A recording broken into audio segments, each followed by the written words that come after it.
Un saludo para todos, Dios los bendiga. Vamos a continuar con la charla última sobre el estudio de cómo aprender a vivir, estar preparados para vivir con nosotros mismos.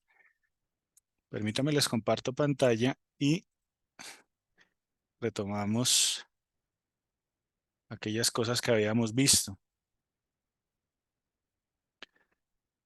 Inicialmente hablábamos de todos esos aspectos y de todas esas cosas, de todos esos hábitos que en el mundo se están dando para que nosotros de alguna u otra forma estemos motivados a pensar más en nosotros mismos que en otros.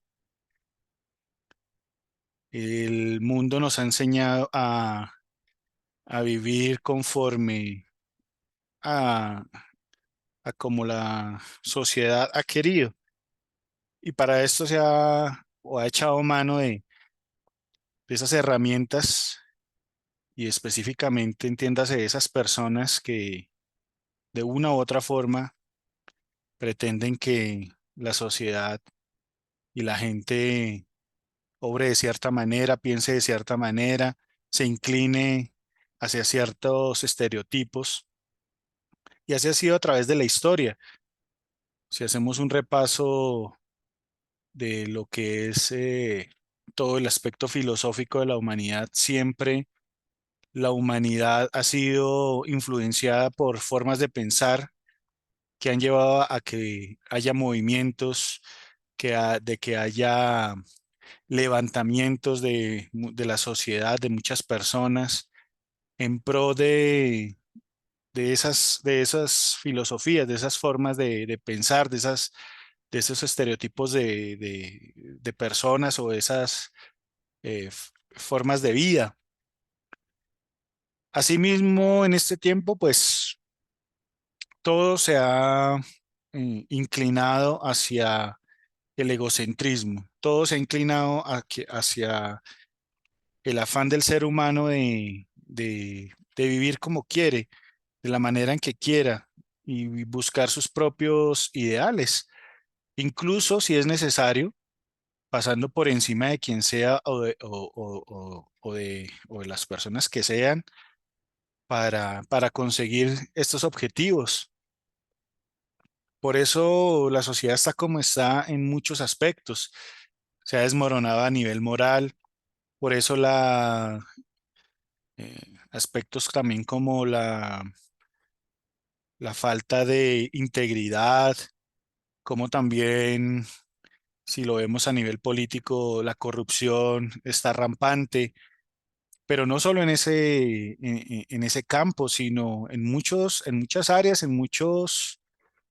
eh, en muchos lugares. Y la academia también está permeada por todos estos malos hábitos, por estas formas de pensar. Hay demasiado egocentrismo, demasiado humanismo por allí rondando.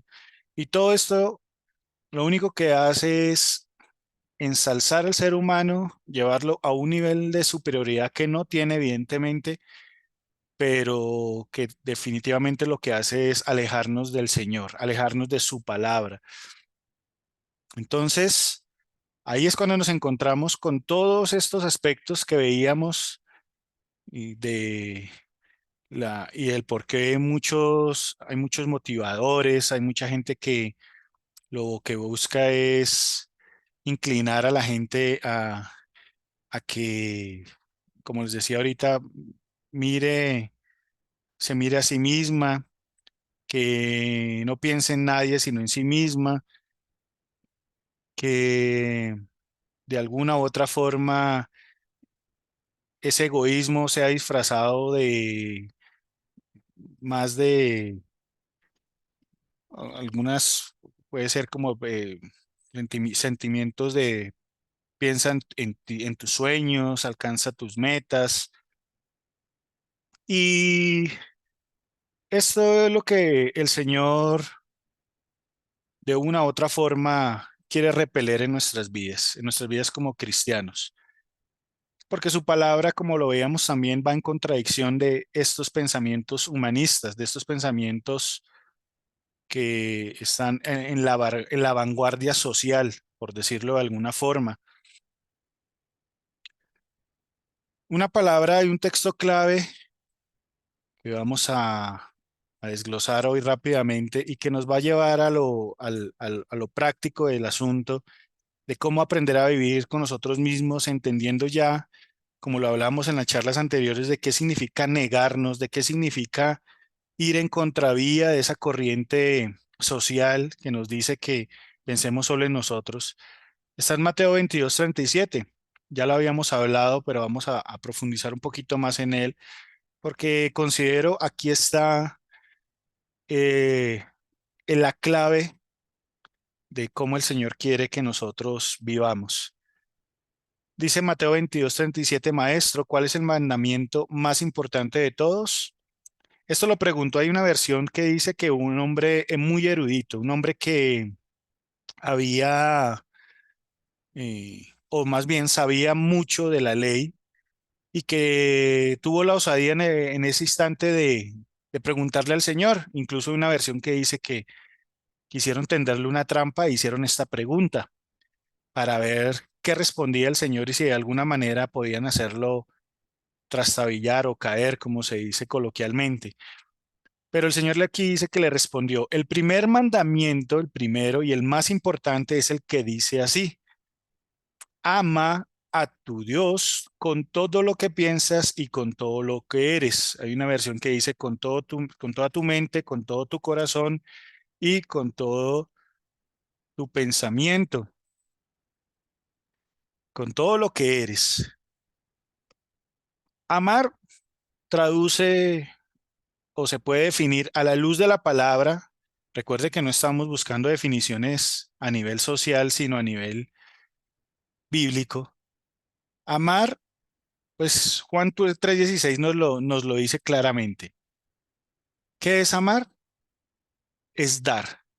Dice la palabra, de tal manera amó Dios al mundo, de tal manera, es decir, que fue un amor muy grande, que dio a su Hijo, dio. Esa es la capacidad que tiene el Señor de amarnos, de dar, entregarse, negarse.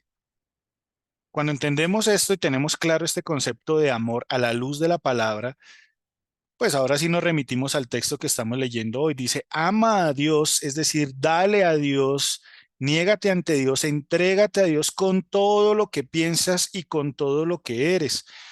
Como les decía ahorita, una versión que habla de mente, corazón y alma. Eso es lo que debemos entregarle al Señor cuando decimos o decidimos amarlo, cuando decidimos seguirlo. Se supone que eso es lo que debemos hacer y entregarle que nuestra mente, que habla de todo lo que pensamos, de todo lo que esos pensamientos que tenemos cotidianamente, de todo lo que hemos llenado nuestra mente también a través de filosofías, de estudio, de todo aquello que hemos aprendido, ya sea por medios académicos o por medios familiares, sociales, nuestra relación con otros, ese conjunto de creencias que han hecho de nosotros lo que en algún momento somos y que se supone debemos cambiar también a la luz de la palabra cuando nos acercamos a Dios. Un ejemplo de ello es el apóstol Pablo, un hombre erudito, un hombre que sabía muchos idiomas, un hombre experto en la ley, un hombre celoso, que se podría decir religioso, en el sentido de que era apasionado por aquello en lo que creía, en sus convicciones y las defendía casi que a muerte. Fue aquel que instó a muchos del pueblo para que apedrearan e incluso mataran a Esteban. Pero cuando tuvo ese encuentro con el Señor allí camino de Damasco, él le dijo al Señor, después de que el Señor le habló, dijo, Señor, ¿qué es lo que quieres? ¿Qué quieres de mí? Ahí empezó la negación de Pablo. Ahí él entendió que se había equivocado en muchas cosas, que su vida, a pesar de todo el conocimiento, de toda la experticia, de todo ese reconocimiento también, porque era un hombre importante en medio de los sacerdotes y en este tiempo, pues si se tenía un estatus en la iglesia, pues era alguien importante, porque si alguien gobernaba, pues aparte de los romanos en la época, pues era la iglesia, tenía una voz y un voto importantes. Entonces él tenía un estatus, pero él fue capaz desde ese momento, desde ese encuentro con el Señor, de negarse y de buscar entregar su mente, su corazón y su alma de tal manera que su vida fue diferente, de tal manera que él tuvo la capacidad de decir en algún momento, todo lo que soy, lo que he aprendido, lo que sé, todo esto lo tengo por basura.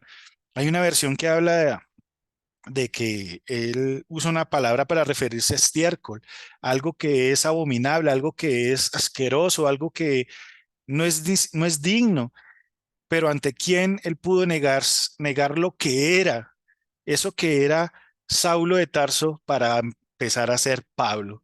Y eso es lo que busca Dios de nosotros, que nos neguemos, pero estamos luchando contra un mundo que nos dice, no, no te niegues a ti, no, tú no puedes negar ser Pepito Pérez o Pepita Pérez. Tú no puedes renunciar a tus sueños, tú eres, tú eres, tú eres. Y por eso les daba estos ejemplos de cómo estos motivadores, incluso motivadores entre comillas cristianos, cómo se ha infiltrado en las iglesias, en las congregaciones, todo este tipo de enseñanzas para que no soltemos aquello que debemos soltar a la luz de la palabra y es nuestro ego, lo que somos. ¿Qué eres tú? Saulo era todo eso, Saulo era ese erudito, ese políglota, era ese hombre experto en la palabra, era ese hombre con un estatus social importante, era ese hombre reconocido de tal forma que era confiable para los sacerdotes de la época y que le encomendaron esa tarea de ir a perseguir a los cristianos. Todo eso era Saulo, pero después fue Pablo. Después de ese encuentro con el Señor, fue otro hombre. La pregunta es, ¿tú y yo somos diferentes después de habernos encontrado con el Señor? ¿Hemos sido capaces de negarnos a nosotros mismos, a eso que somos, a ese estatus social que tú tienes, a ese reconocimiento social que tienes? Porque tal vez tienes un estudio o un estatus económico que, que marca diferencia y al que te cuesta tal vez renunciar. ¿Por qué renunció Pablo? Porque él tuvo la capacidad de entender que ahora en manos del Señor él tenía un propósito. Eso es lo que debemos buscar nosotros al negarnos, buscar hacer el propósito de Dios en nuestras vidas. ¿Para qué Él realmente nos creó? ¿Qué hay en nosotros? ¿Qué capacidades, qué dones, qué talentos hay que podamos poner al servicio del Señor y que en un momento los teníamos al servicio de la sociedad, al servicio del mundo, al servicio de todo eso que representa estar lejos de Dios y en el que buscábamos reconocimiento, en el que buscábamos fama, dinero, de todo aquello que el mundo busca? Pero ya en Cristo Jesús somos diferentes, ya no debemos buscar aquello que busca esas personas. Nosotros debemos marcar diferencia y es ahí donde empieza la negación. Entonces, por eso aquí el Señor les dice, el primer y más importante mandamiento es ama a Dios, dale a Dios con todo lo que piensas, dale a Dios tus pensamientos, dale a Dios lo que eres, tu mente, tu corazón, tu alma. Tu corazón, que la palabra aquí en el original el griego viene de la palabra cardio, de ahí pues habla, también viene palabras como cardíaco y todo lo relacionado con el corazón, pero aquí la palabra del texto se traduce como un medio. ¿Qué significa medio? Pensemos en un medio de transporte. Es una cosa o algo que está destinado para un fin, ¿cierto? Cuando decimos yo me fui en un medio de transporte a tal lugar, yo hice tal cosa por medio de ese canal es nuestro corazón. La palabra nos dice también que sobre toda cosa guardada debemos guardar nuestro corazón, pero también nos enseña que no hay nada más engañoso que el corazón. Debemos cuidar de Él, pero no confiarnos en Él. Por eso es importante dárselo al Señor. ¿En donde En oración.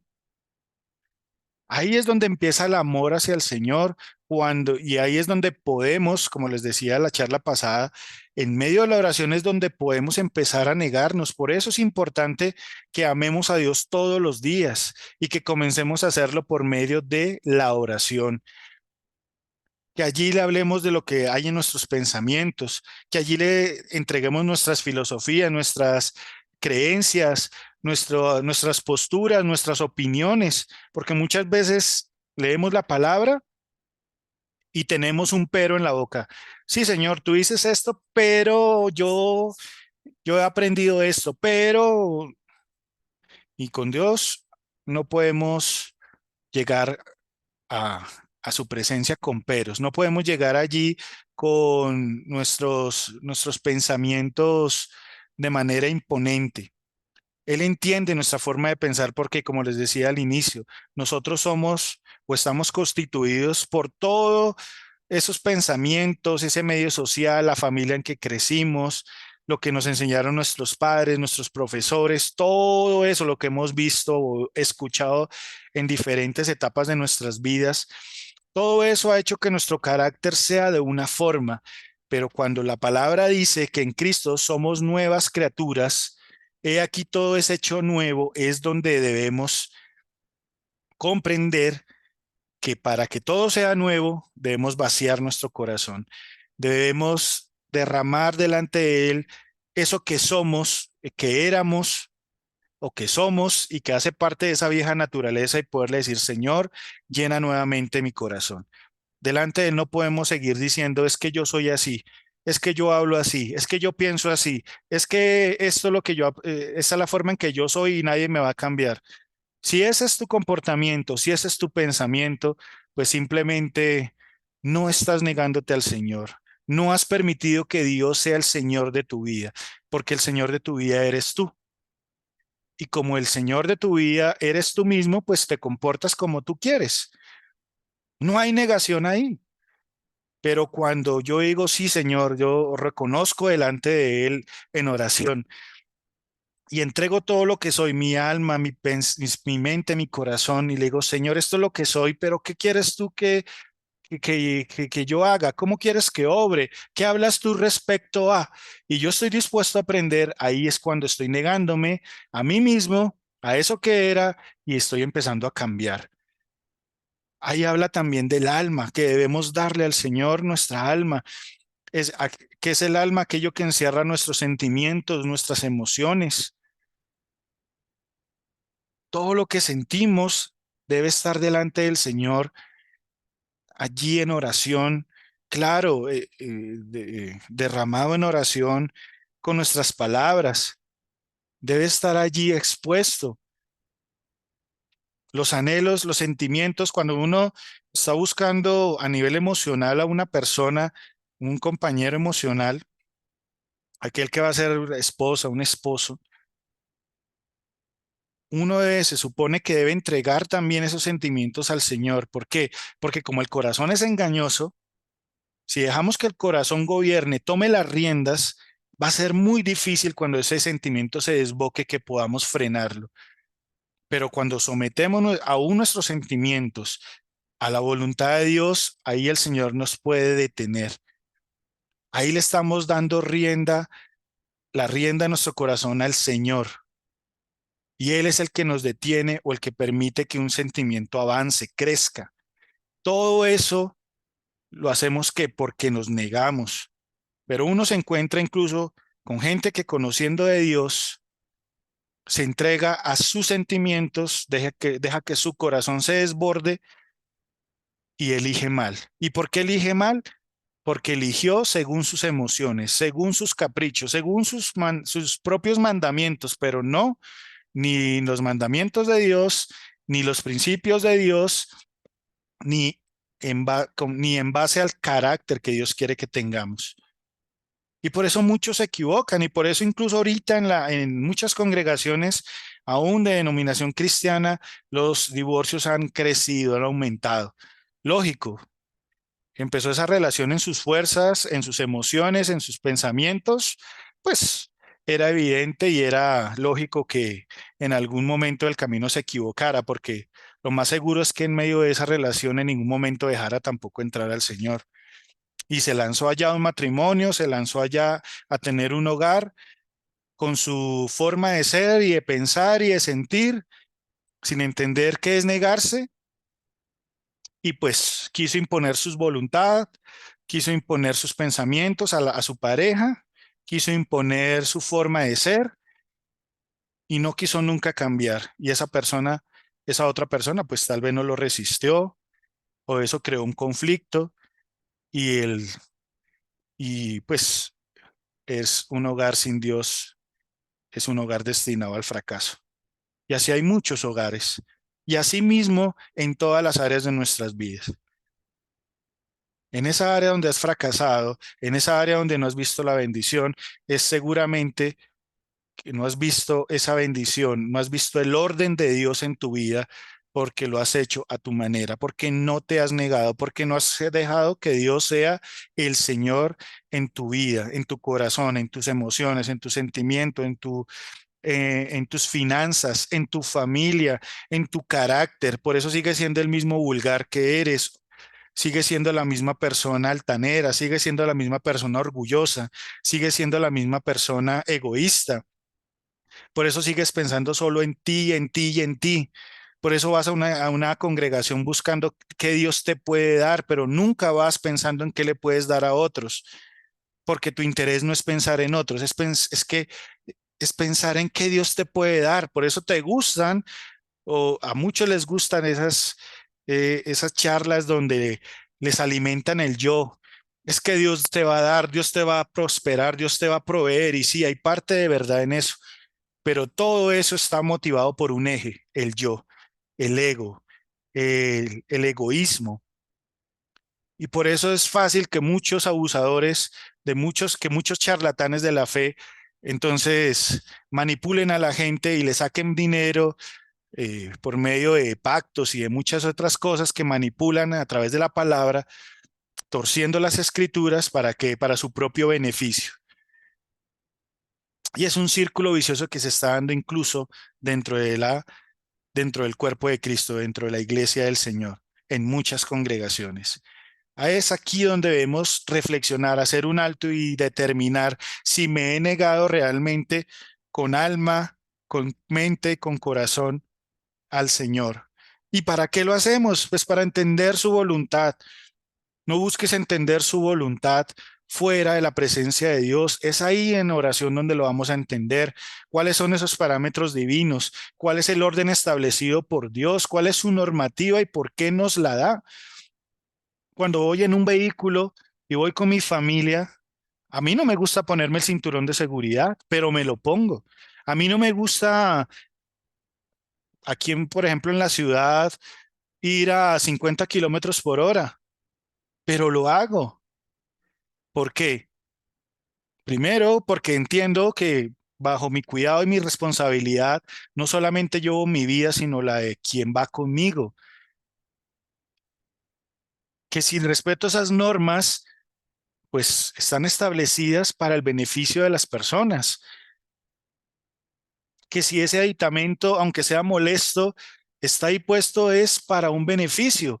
Y seguramente en el momento que una persona se estrella y ese cinturón le salva la vida, va a agradecer el haber usado ese aditamento. Pero no es algo que nos agrade y no debemos acostumbrarnos a ir a a una congregación a que las cosas que nos digan nos agraden. Vamos para que Dios nos cambie, vamos para que Dios nos exhorte y nos diga qué debemos hacer y por qué debemos entender sus parámetros divinos y su voluntad, sus normas, sus estatutos, sus leyes.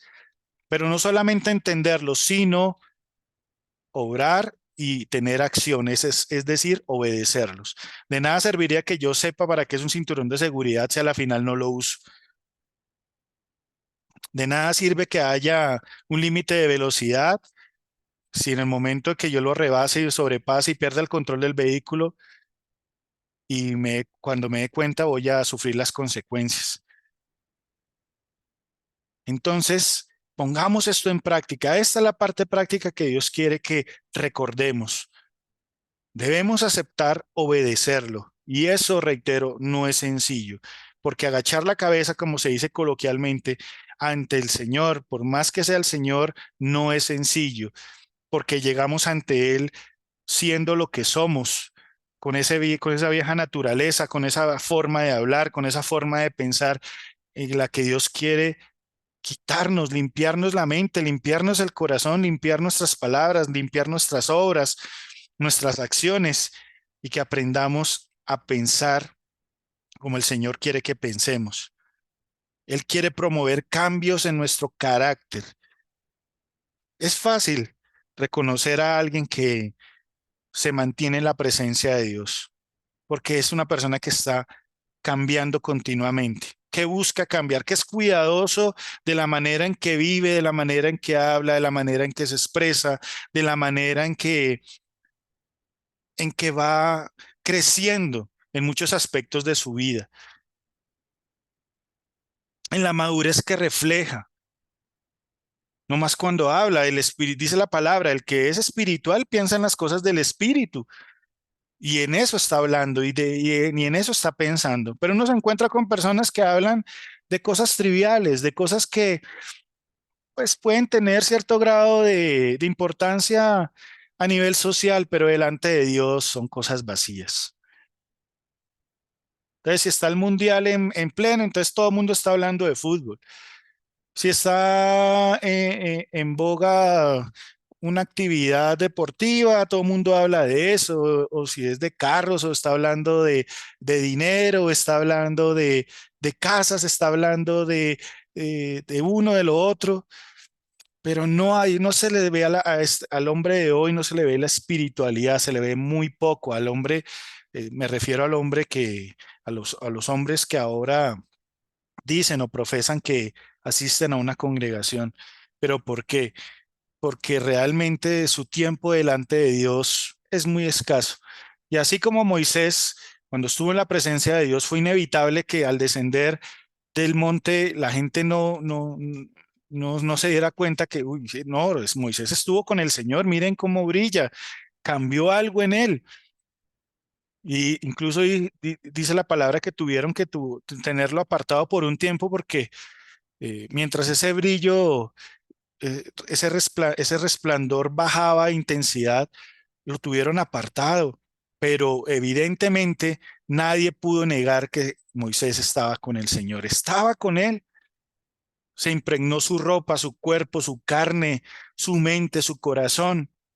La pregunta es, cada día que salimos de nuestras casas a hacer nuestra vida cotidiana, vamos impregnados de la presencia del Señor, nuestras palabras van impregnadas, o ya salimos y ante la primera situación en el Transmilenio o en el transporte público, manejando el vehículo, ya nos comportamos, reaccionamos como los salvajitos que, que, que también hay por ahí y estamos prestos a gritar, a insultar, a maltratar y lo espiritual, y con pegar un pescadito ahí en el vehículo no es suficiente.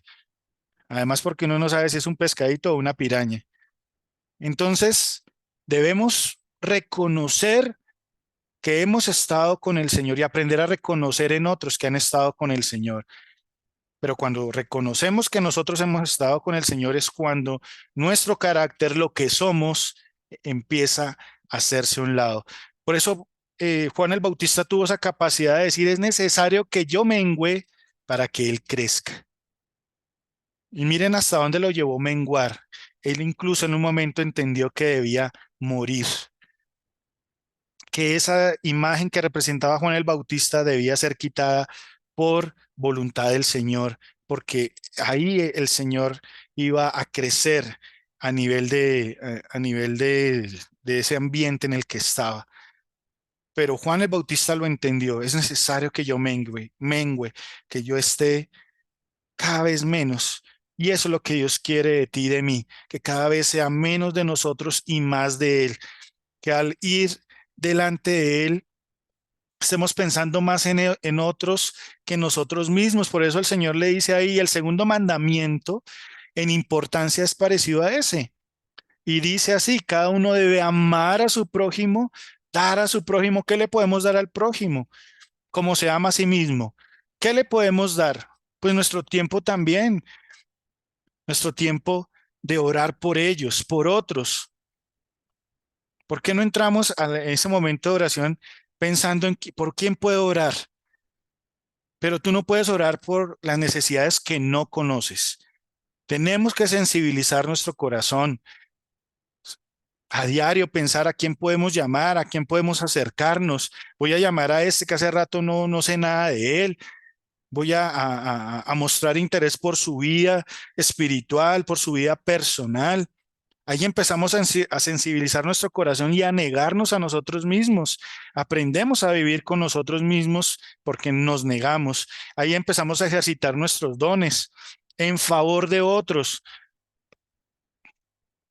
La palabra dice que el profeta en este tiempo, en 1 Corintios 14 dice, está para exhortar, para edificar y para consolar.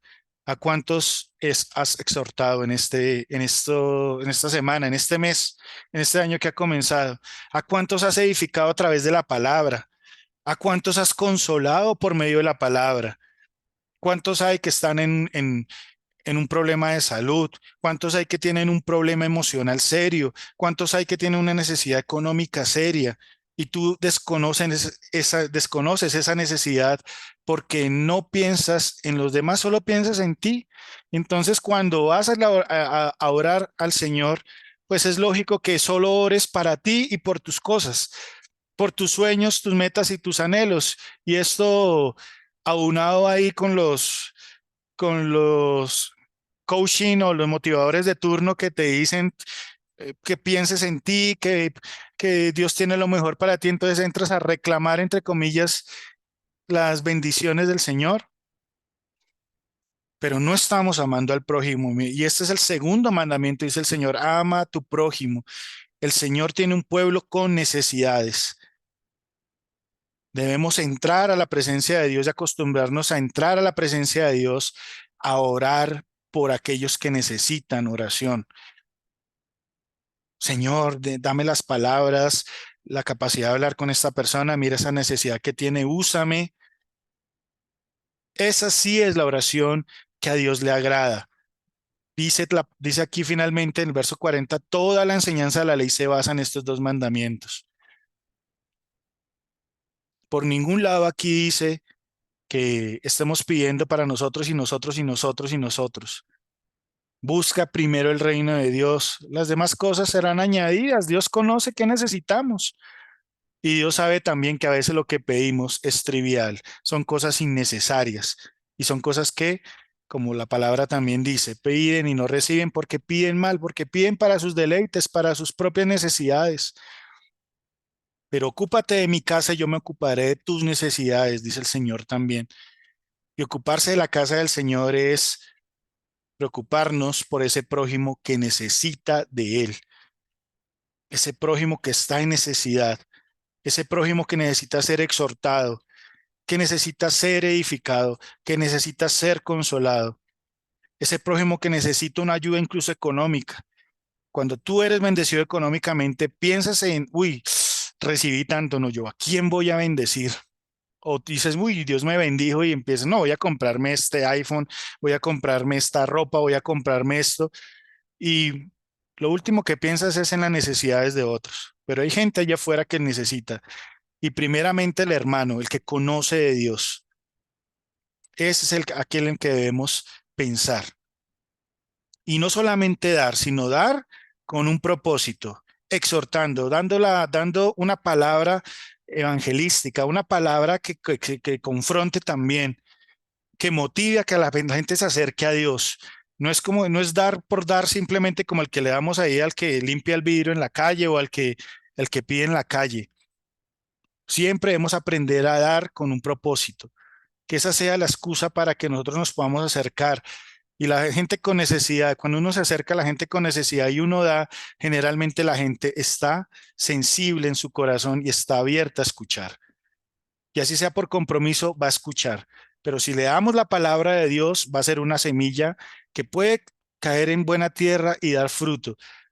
Pero si simplemente damos por buscar reconocimiento, por buscar acrecentar nuestro yo, entonces ahí es cuando va a ser una, un dar sin un motivo, sin un propósito. Y hasta en eso debemos aprender cómo dar. Hasta en eso debemos aprender cuál es la forma correcta de sembrar en otros. Entonces, por un momento, cerremos nuestros ojos y cerremos este tiempo, ya quedan un par de minutos, y hablemos con el Señor y reconozcamos que tal vez somos personas que hemos aprendido a vivir pensando solo en nosotros. Y hoy hablemos con el Señor. Piensa por un momento si en esta semana, en este mes, en este nuevo año en el que te trazaste nuevas metas, incluiste a otras personas o solo te incluiste a ti. No, este año sí voy a hacer esto para mí y de pronto todas tus peticiones se enfocan, tienen un común denominador y es que es para ti, para ti, para ti.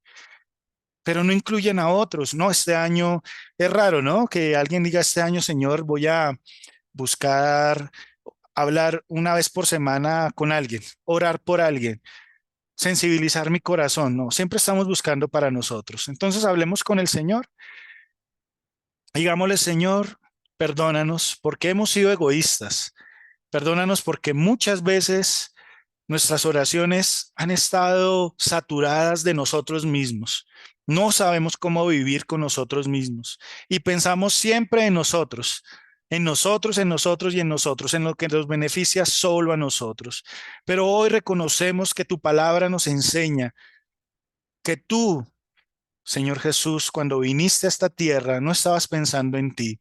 Por el contrario, te negaste y no tuviste el hecho de ser Dios algo a que aferrarte, sino que te negaste. Y tu palabra dice que de tal manera nos amaste, Señor, que diste a tu Hijo para que se entregara por nosotros. ¿Qué hemos dado por otros, Señor mío? No lo sabemos. Y cada quien delante de ti debe reconocer si ha dado algo por otros. Pero hoy, Señor mío, buscamos acercarnos a ti, reconocer que necesitamos de ti y reconocer también que necesitamos sensibilizar nuestro corazón por otros. Ayúdanos a entender tu voluntad, tus parámetros, tus normas, a aceptarlas, a obedecerlas y también a pensar en las necesidades de otros, a mostrar interés un interés genuino por la vida espiritual y personal de otros. Y de esta manera sensibilizar nuestro corazón y delante de ti ser capaces de interceder por las necesidades de otros, Señor. Te damos gracias por este tiempo, por esta palabra y por este estudio que caiga en buena tierra y dé fruto al 100 por 1 en cada uno de estos corazones. Gracias, Señor mío, por este tiempo y ayúdanos a seguir creciendo delante de ti, a seguirnos negando y a seguirte amando. Gracias, Señor, por tu amor y tu voluntad. En el nombre de Cristo.